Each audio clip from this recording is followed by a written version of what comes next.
I never planned to become the woman who destroyed 2 marriages. Here in Milton, Pennsylvania, where the factory whistle marks time better than any church bell, being a cheater is about the worst thing you can be. But that's what I am now. The woman who broke her husband's heart and tore apart 2 families. My name is Rachel Turner, and until 6 months ago, I was just another checkout girl at Marshall's department store, married to Steve, my high school sweetheart. We weren't rich, but we got by. Steve worked at the Keystone manufacturing plant, making decent money on the assembly line.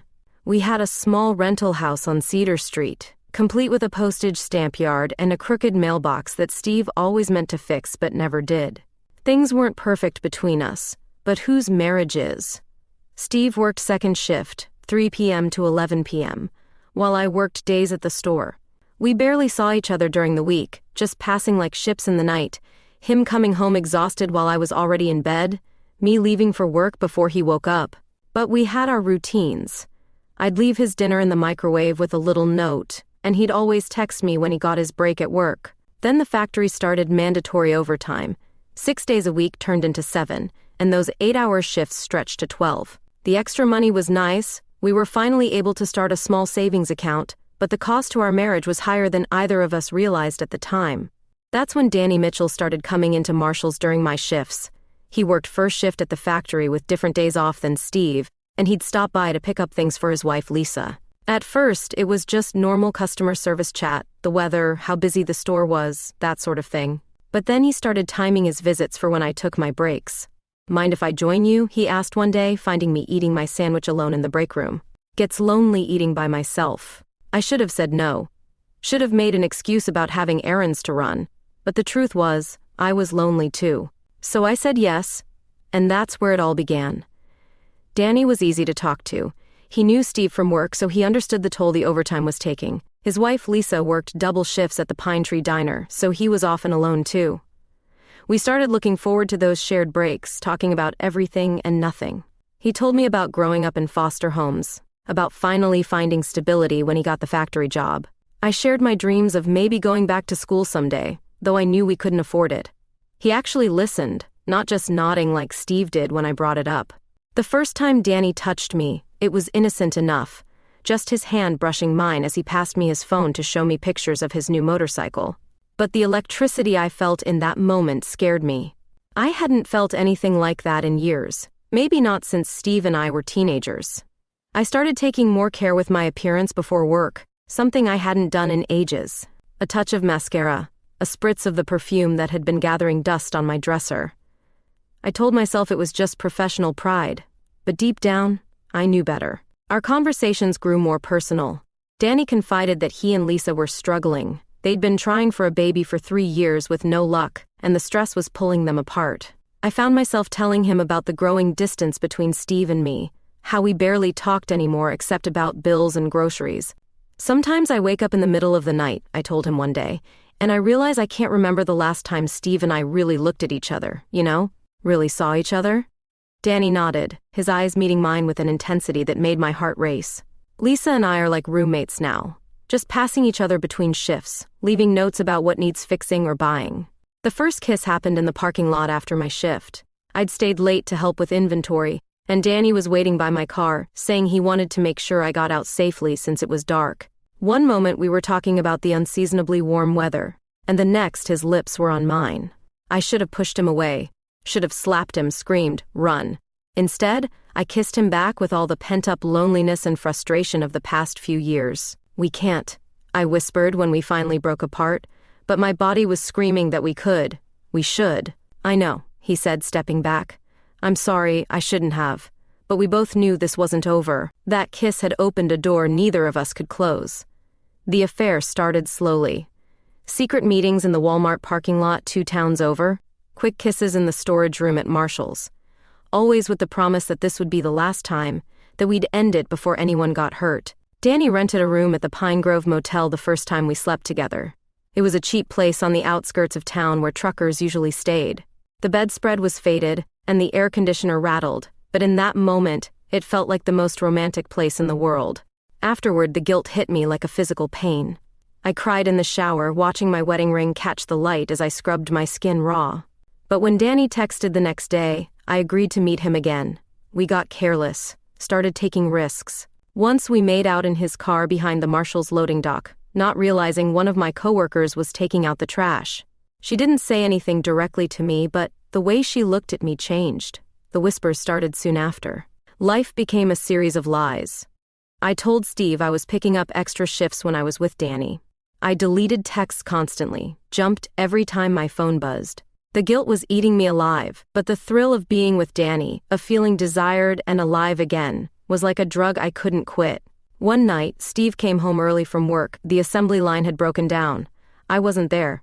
I was at the motel with Danny, and my phone was on silent. When I finally got home at 11:30, claiming I'd been helping a friend move, Steve just looked at me with tired eyes. "Rachel," he said, "what's happening to us?" I couldn't meet his gaze. "Nothing, I'm just busy with work." He sighed, rubbing his face with calloused hands. "I miss you. I know I'm working a lot, but maybe we could try to have dinner together on Sundays, like we used to?" The sincerity in his voice made me hate myself even more. Here was my husband, trying to save our marriage while I was destroying it. I agreed to the Sunday dinners, promising myself I would end things with Danny. But I didn't. Instead, Danny and I got more creative with our excuses, our meeting times. We started using a messaging app that automatically deleted our conversations. He told Lisa he'd joined a bowling league to explain his absences. I told Steve I was taking yoga classes. The secrecy became part of the excitement. Every stolen moment felt more intense because of the risk. When Danny touched me, it was like electricity coursing through my body. We couldn't keep our hands off each other, taking crazy chances. Once we had sex in his car in the factory parking lot during his lunch break, the windows fogging up while Steve worked just a few hundred yards away. But reality has a way of crashing through even the most carefully constructed lies. It happened on a Tuesday in March, almost 4 months into our affair. Lisa had gotten suspicious of Danny's bowling league and followed him to the motel. She saw us together in the parking lot, saw us kissing before we went into the room. Instead of confronting us immediately, she went home and called Steve. I'll never forget the look on Steve's face when I got home that night. He was sitting at our kitchen table, an unopened beer in front of him, and Lisa was sitting across from him, her mascara streaked with tears. "How long?" Steve asked quietly. I couldn't speak. "How long?" he roared, slamming his fist on the table so hard the beer bottle fell over. 4 months, I whispered. Lisa made a sound like a wounded animal. With my husband? My Danny? The shame was overwhelming. These people trusted us, loved us, and we'd betrayed them in the worst possible way. "Where is he?" Steve asked Lisa. "Still at the motel," she replied, her voice bitter.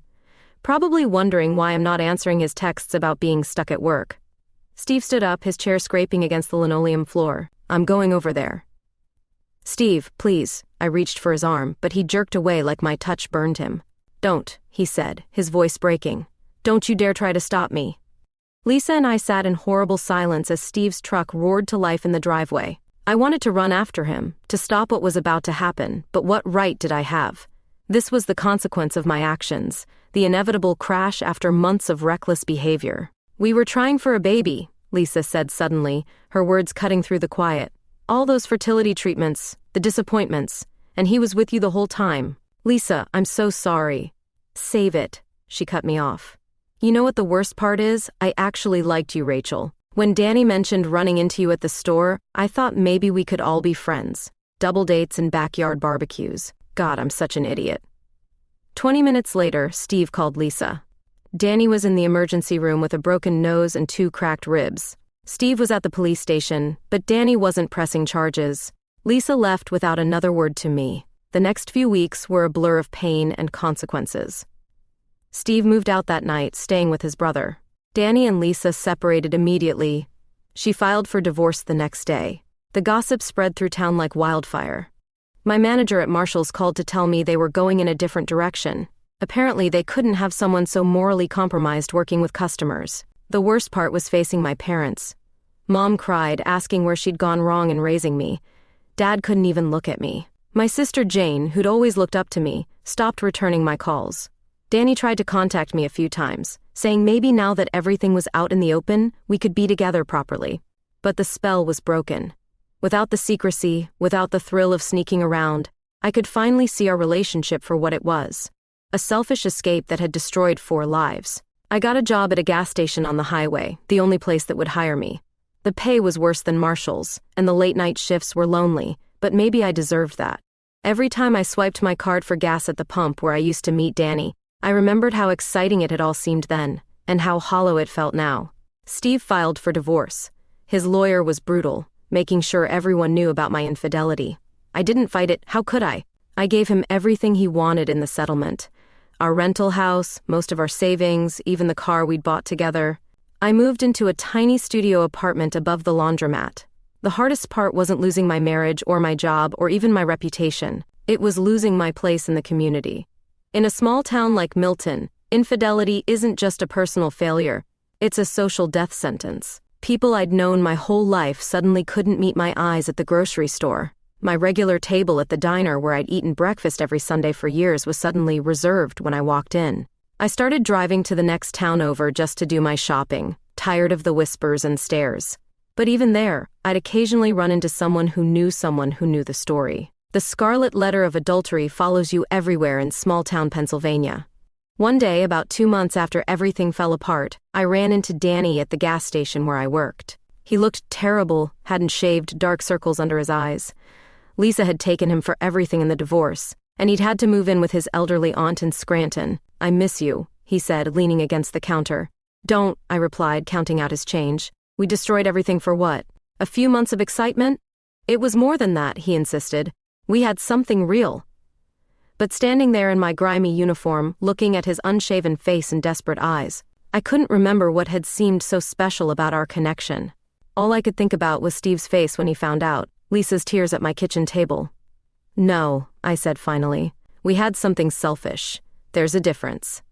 He left without arguing, and I never saw him again. Later, I heard he'd moved to Ohio for a fresh start. Steve started dating again 6 months after our divorce was finalized. Someone told me they saw him at the movies with a kindergarten teacher from the elementary school. The thought of him moving on hurt, but not in the way I expected. I wasn't jealous. I just hoped this woman would appreciate him in all the ways I had failed to. The worst moment came when Steve's mother died suddenly from a heart attack. I found out through Facebook. We weren't friends anymore, but we still had mutual connections. I wanted so badly to attend the funeral, to support the man I'd spent 12 years with, to say goodbye to the woman who'd been like a second mother to me. But I couldn't. I didn't have the right anymore. Instead, I sat in my car across the street from the funeral home, watching people file in dressed in black. I saw Steve helping his dad up the steps, saw our old neighbors bringing casseroles, saw the community coming together to support them. A community I was no longer part of. A year passed.